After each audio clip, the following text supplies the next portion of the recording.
Jmenuje se Viktorie.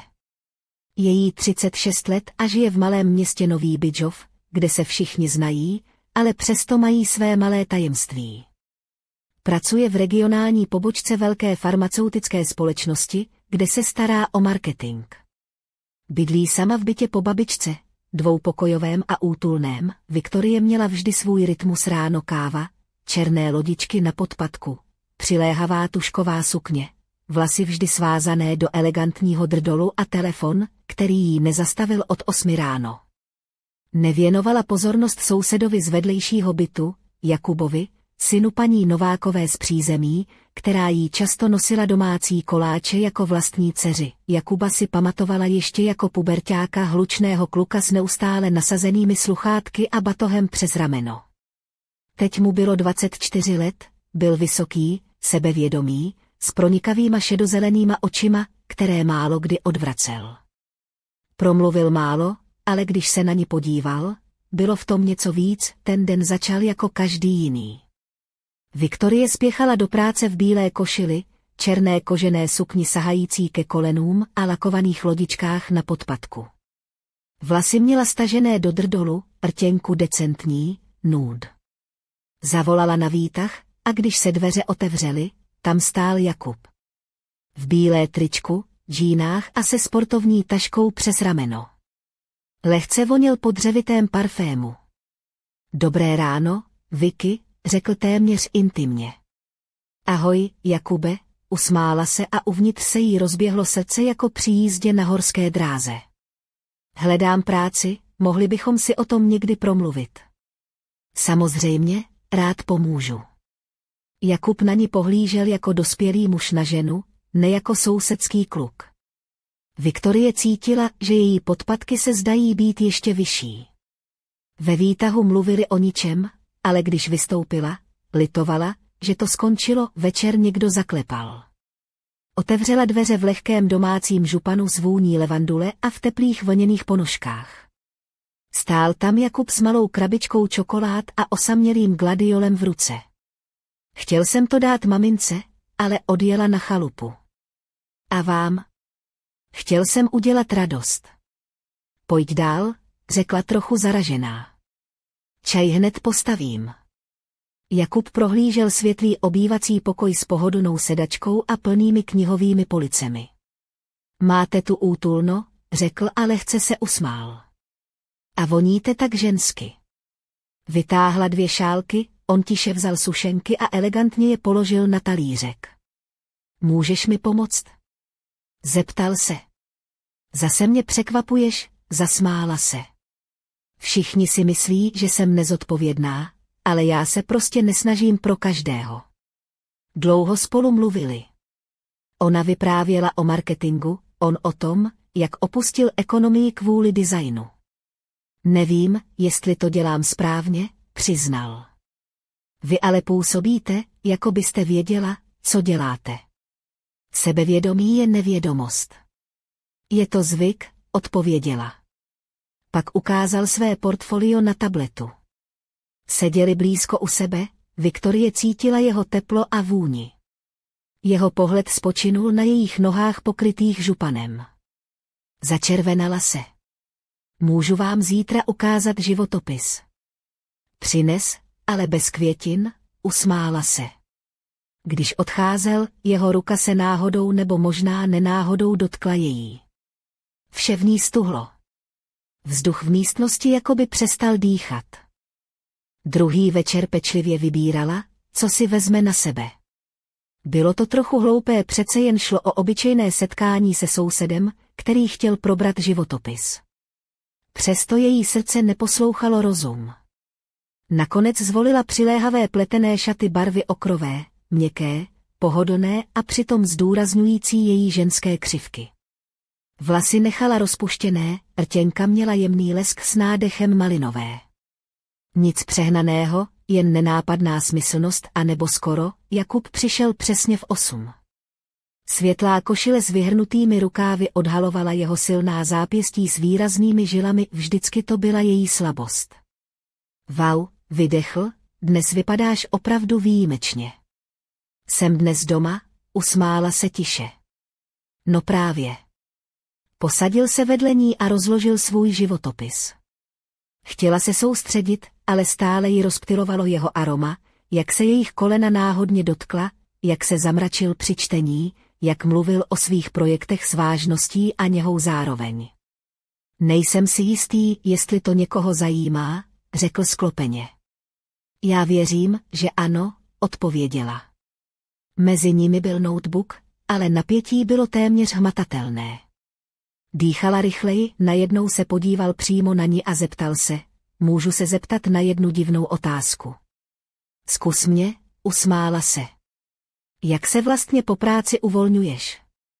Trochu ji to překvapilo, ale odpověděla upřímně, někdy horká vana, svíčky, oblíbený playlist, jindy víno a staré české filmy.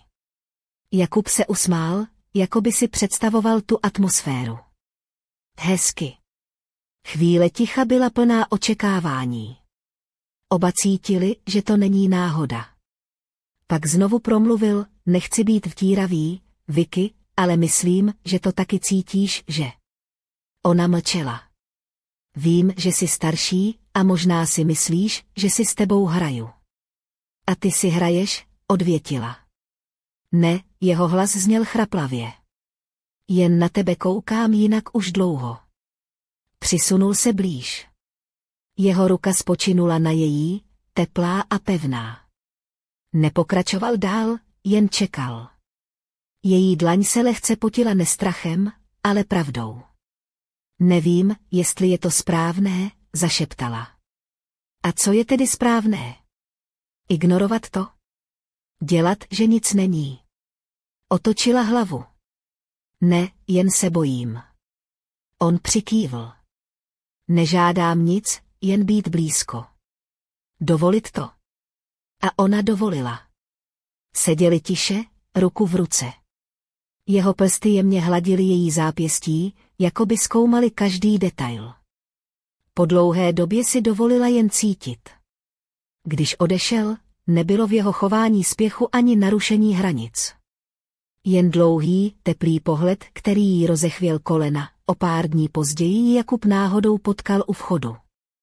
Přicházel z posilovny v sportovní bundě, s rozpuštěnými vlasy a šálou sluchátek kolem krku. Jeho tvář byla červená od mrazu a tváře zářily svěžestí. Byl živý, silný a přitom její soused. Zmrzl si? Zeptala se, aniž by poznala vlastní hlas. Trochu, usmál se. Ale jestli nabídneš čaj, hned se zahřeju. Ale musíš přinést svoje proslulé oplatky. To je smlouva, přikývla, ten večer měla na sobě jednoduché, ale přiléhavé šaty z měkkého úpletu barvy třešní. Doma bez podprsenky. Vlasy lehce rozcuchané, na rtech jemný mátový lesk. Neřešila, jak vypadá, chtěla být sama sebou. Jakub přišel s krabičkou čerstvých oplatek, které vonily s kořicí a vanilkou. Na sobě měl tenký, téměř průhledný krajkový zástěrku. Viktorie se zasmála, když to zahlédla, ale neřekla nic, kuchyní se linula sladká vůně a jeho přítomnost. Vždycky vypadáš doma tak krásně. Zeptal se. Ne, jen když vím, že přijde někdo výjimečný. Jakub stichl, pak se posadil blíž, šálek čaje v ruce. Můžu se zeptat na divnou otázku. Už jsme zjistili, že podivné otázky jsou tvoje silná stránka. Co máš na mysli? Cítila si někdy, že kůže si pamatuje. Zastavila se. Pamatuje co? Doteky. Náhodné, trapné, nebo naopak žádoucí. Prohnul prsty po jejím lokti, po linii od ramene k zápěstí, tak něžně, až se. Zdálo, že prosí vzduch o svolení. Pamatuju si, jak se tvoje prsty dotkly mé ruky ten večer. Skoro jsem se udusil. Zavřela oči. Pamatuju si, jak jsi se díval, jako bys viděl skrz oblečení. A líbilo se mi to. Pomalu se přiblížil. Jeho koleno se dotklo jejího stehna. Můžu se tě zase dotknout? Už se dotýkáš, zašeptala a bylo to pravda. Jeho prsty pohladily její tvář, sklouzly po krku a klíční kosti, až k okraji šatů. Překračovat hranice nechtěl, ale ty se sami začaly rozmazávat. Voníš tak, že z toho chci zešílet, řekl, když přitiskl čelo k jejímu spánku. Cítíš tu vůni? Ne, cítím tebe. Pohrála si s jeho rukou, vnímala texturu jeho suché po tréninku pokožky s jemným aroma pánského balzámu. Zastavili se. Bylo to nechtění a zároveň poznání. Je ti dobře? Je mi klidně, odpověděla. A horko. Vstal. Dnes tu nezůstanu. Proč? Protože kdybych tu zůstal, udělal bych něco, čeho bys pak litovala. A kdyby ne? Pak mi to zítra řekneš, pokud mě zase pozveš.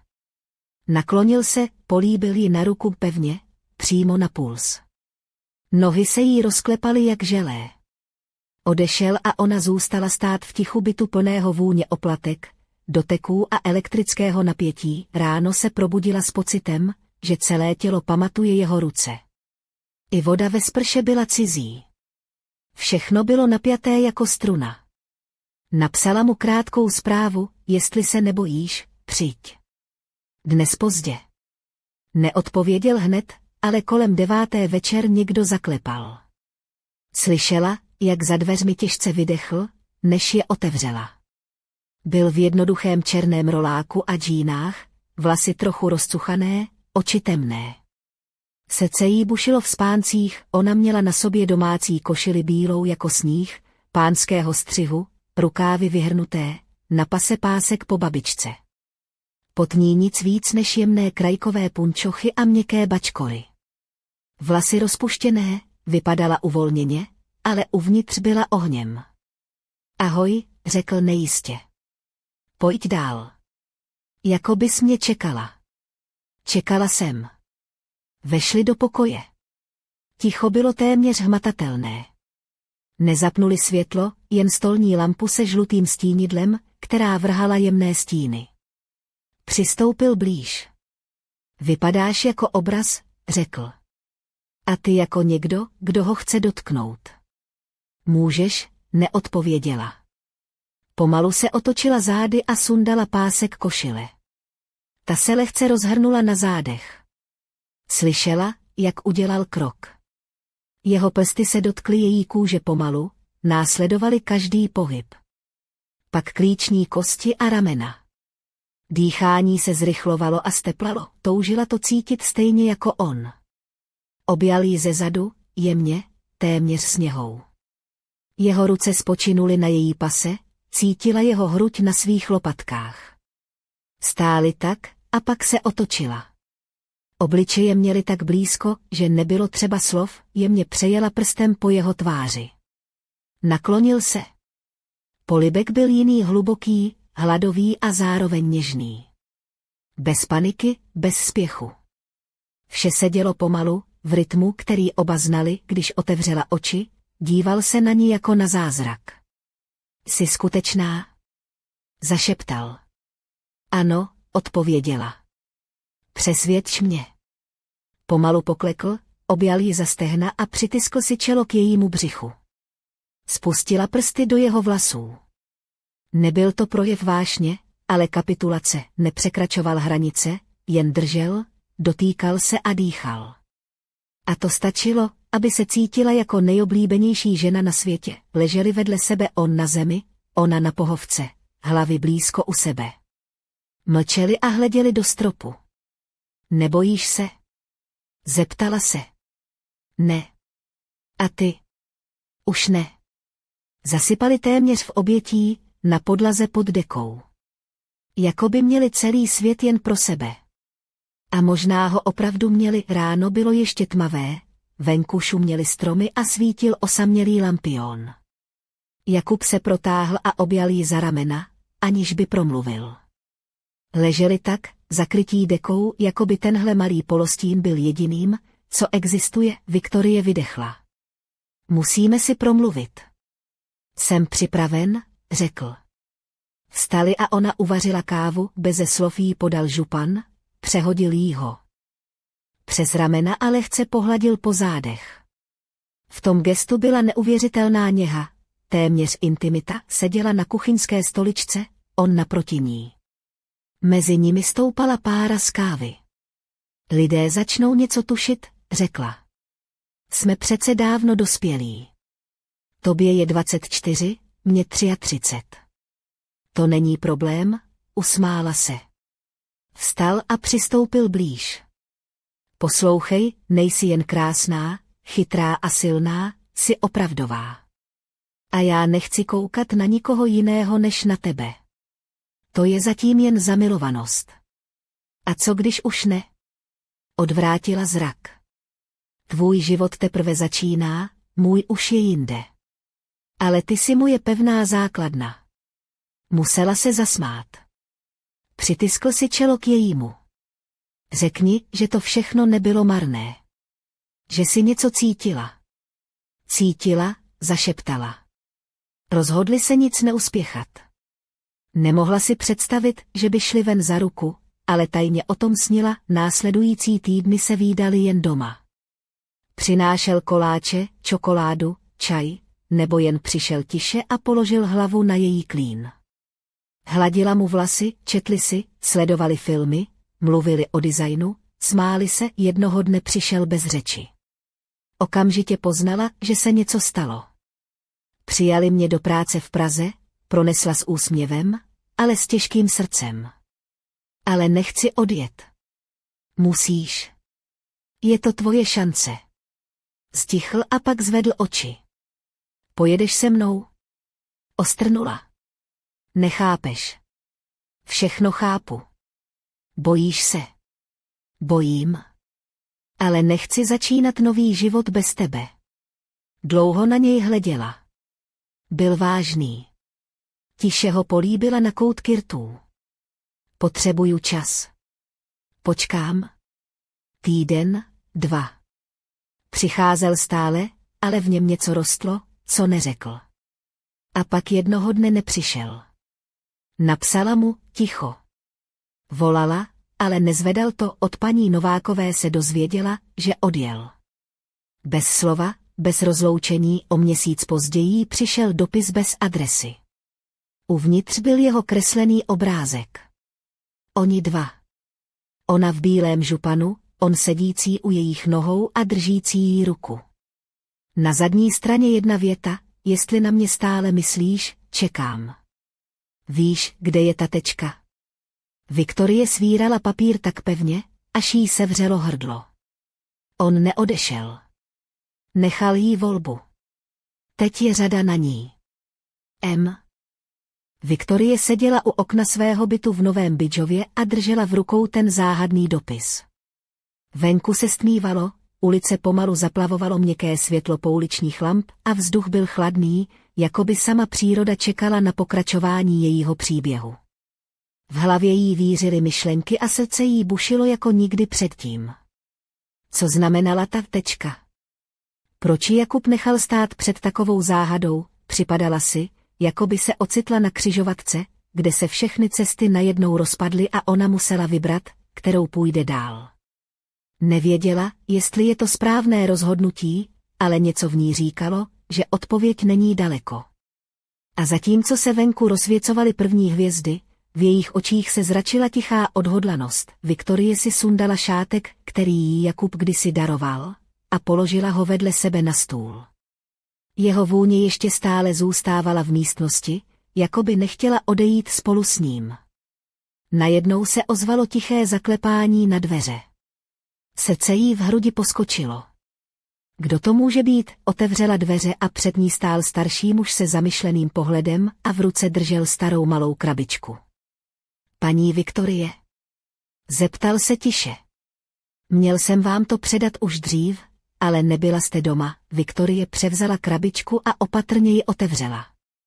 Uvnitř byla stará fotografie, na které byla ona sama jako dítě s Jakubem a jeho matkou, paní Novákovou.